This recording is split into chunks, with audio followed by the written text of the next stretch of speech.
Do you ever feel like you're not good enough? Maybe you feel like a fraud, even though your colleagues praise you at work or you have awards on your wall. Or maybe you know you're talented but you don't believe you're worthy of success. Whatever the case, many of us silently struggle with the nagging feeling that we're not enough, which leaves us burnt out, stressed, and stuck. In today's achievement-obsessed world, this toxic mental loop can be hard to escape. It seems like everyone is doing better than you, whether it's their Instagram feed or their latest promotion. And as you try to keep up, you might start to think there's something wrong with you because you're still struggling with this thing or that thing. So, you try harder, work longer, and sacrifice more, believing that if you just do and achieve more, you'll finally reach that elusive sense of being enough. But many of us find that this only makes things worse. The more we achieve, the more afraid we become of losing it all, and the more critical we are of ourselves for not doing better. So, what's really going on here? Why does striving for more seem to make us feel worse rather than better? What causes this feeling of never being good enough? To understand why some of us constantly feel like we're not enough, even when we've worked hard and accomplished a lot, we need to look at the root causes. First, we have to recognize the voice that fuels these thoughts. Many of us have an inner critic, an insidious force that whispers doubts and focuses on our perceived shortcomings. This inner critic can be relentless, constantly judging and criticizing us, which over time can chip away at our confidence. And this inner critic thrives on comparison. Think about it. We compare ourselves to others, not just in terms of achievements or possessions, but also in how we look, how successful we are, even how happy we seem on social media. And when we find ourselves falling short of these comparisons, our inner critic screams, "See, you're not enough." It tells us we should be further along in our career, have more money, a bigger house, or be thinner or prettier than we are. Our critic feeds on these comparisons, making us feel inadequate and dissatisfied with what we have. But it doesn't stop there. Another way our critic keeps us stuck is through perfectionism. We can get caught in a cycle where we set unrealistic standards for ourselves, and then beat ourselves up when we inevitably make mistakes. This is especially common in high achievers who have been praised for their accomplishments since school. When they're not at the top of the class or the best at their job, they see themselves as failures. So they work harder, aiming for perfection. But when they or someone else makes a mistake, they experience intense shame and disappointment. Instead of learning from the mistake and moving on, they ruminate over it, which keeps them stuck and prevents them from taking risks. Underlying all of this is fear. Fear of failure,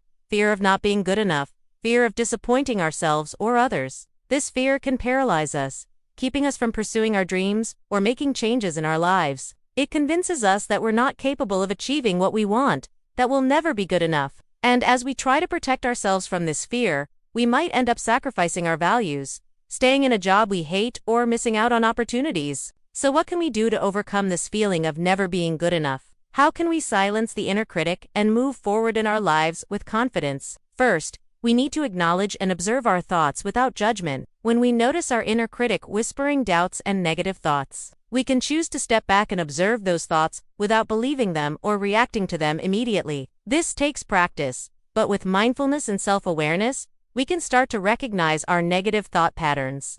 Once we've identified these patterns, we can start to challenge the thoughts. Are they really true, or are they just our inner critic trying to hold us back? We can ask ourselves, is this thought helpful? Is it motivating, or is it just making me feel worse? By questioning our thoughts, we can start to separate ourselves from them and realize that they're not facts, they're just opinions. We can also use cognitive restructuring techniques to reframe negative thoughts in a more positive light. For example, if we think I'm not good enough, we can challenge that thought by asking, what evidence do I have for that? Maybe we've compared ourselves to others and feel like we're behind. We can acknowledge that feeling while reminding ourselves that everyone's journey is different. We can reframe the thought to, I might not be where I want to be yet, but I'm making progress. By reframing negative thoughts, we can start to challenge our inner critic and silence its harmful messages. Another effective way to silence our inner critic is to focus on what we're grateful for. When we're stuck in a mindset of never being good enough, it's easy to forget the things we have to be thankful for. Taking the time to appreciate the good things in our lives can help shift our focus away from our perceived shortcomings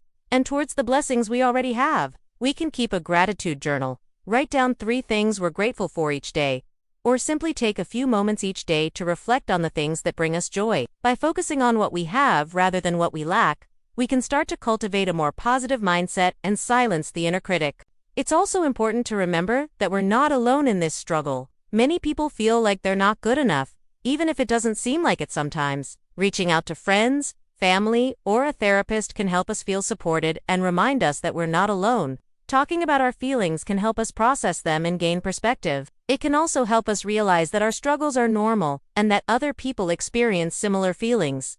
Remember, you are not alone. There are people who care about you and want to support you. Don't hesitate to reach out and connect with them when you need it. To silence the inner critic and embrace our worth, we must first challenge the negative beliefs that fuel it. This is easier said than done. It requires us to dig deep and confront the limiting beliefs that hold us back. But with courage and determination, we can break free from the shackles of our inner critic and discover the limitless potential that lies within us. One way to challenge negative beliefs is to practice self-compassion. Self-compassion involves treating ourselves with kindness and understanding rather than judgment and criticism. When we notice ourselves slipping into negative self-talk, we can consciously choose to respond to ourselves with compassion. This can be as simple as saying, "I'm not good enough," to "I'm doing my best," or "It's okay to make mistakes." By practicing self-compassion, we can start to silence our inner critic and treat ourselves with the kindness and respect we deserve. Setting small, achievable goals can also help us challenge negative beliefs. When we're stuck in a mindset of never being good enough,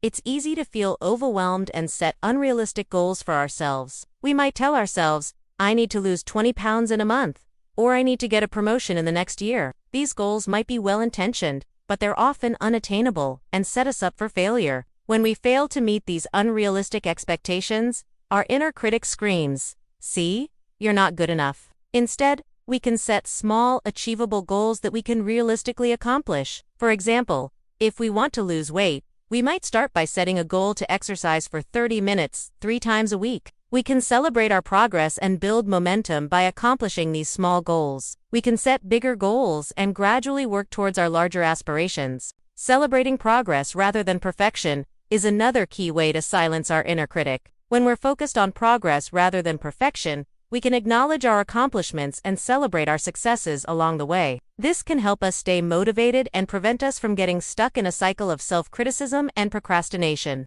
We can celebrate our progress by acknowledging our accomplishments, no matter how small they may seem. We can reward ourselves for reaching our goals, or simply take a moment to appreciate our hard work and dedication. By celebrating our progress, we can silence our inner critic and cultivate a more positive relationship with ourselves. Remember, progress is not a straight line. There will be setbacks and obstacles along the way, but with perseverance and a positive mindset, we can overcome these challenges and achieve our goals. As we continue to challenge our negative beliefs and silence our inner critic, we'll start to feel more confident and capable. We'll believe in ourselves and our abilities and feel empowered to pursue our dreams. It won't be easy, but the rewards will be worth it. The journey towards self-confidence and self-acceptance is a lifelong process. It requires courage, resilience, and a willingness to grow. But the benefits are immeasurable. When we silence our inner critic and embrace our true worth, we open ourselves up to a world of possibilities. We can pursue our passions, achieve our goals, and live a life that we're proud of.